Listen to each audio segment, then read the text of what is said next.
नमस्कार, मी वैष्णवी। आजपासून होणाऱ्या होळी आणि धुलीवंदनाच्या सर्वांना हार्दिक शुभेच्छा। आणि महत्त्वाची बातमी पाहूया। भारतीय हवामान खात्याने दिलेल्या अंदाजानुसार विदर्भात उष्णतेची लाट आली आहे। राज्यातील बहुतांश जिल्ह्यात तापमान 40 अंश सेल्सिअसच्या पुढे गेले। राज्यात बुधवारी सर्वाधिक 41.4 अंश सेल्सिअस तापमान अकोला येथे नोंदवण्यात आले। उष्णतेच्या लाटेमुळे सरासरी कमाल तापमानात 3 ते 6 अंशाची वाढ झाली आहे, तर किमान तापमानातही 2 ते 4 अंशाची वाढ आहे।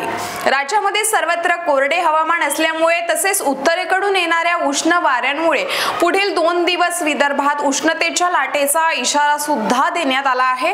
त्यानुसार बुधवारी विदर्भातील तसेच मध्य महाराष्ट्रामध्ये काही जिल्ह्यात पारा 40 अंश सेल्सिअसच्या वर पोहोचलाय।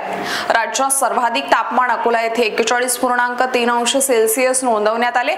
भारतीय हवामान खात्याने विदर्भात दिलेल्या उष्णतेच्या लाटेचा इशारा प्रत्यक्षात उतरला असून 11 पैकी 6 जिल्ह्यातील तापमान 40 अंश सेल्सिअस पुढे गेले आहे। बुधवारी अकोल्यात सर्वाधिक 41.3 अंश सेल्सिअस अशी तापमानाची नोंद झाली, तर यंदाच्या उन्हाळ्यामध्ये पहिल्यांदाच विदर्भातील तापमानाचा पारा हा 41 अंश सेल्सिअसच्या पुढे गेलाय। अकोला, ब्रह्मपुरी, चंद्रपूर या शहरांमध्ये कमाल तापमानाचा पारा वेगाने वाढत चाललाय। त्याचवेळी नागपूर आणि वर्धा ही शहरे देखील तापू लागली आहेत। भारतीय हवामान खात्याने विदर्भातील काही शहरांना 11 ते 13 मार्च पर्यंत उष्णतेचा लाटेचा इशारा सुद्धा दिला होता आणि मंगळवारपासून विदर्भात उन्हाचे चटके जाणवण्यास सुरुवात झाली। बुधवारपासून उष्णतेचा ताप आणखीनच तीव्र झाला अशी माहिती मिळते।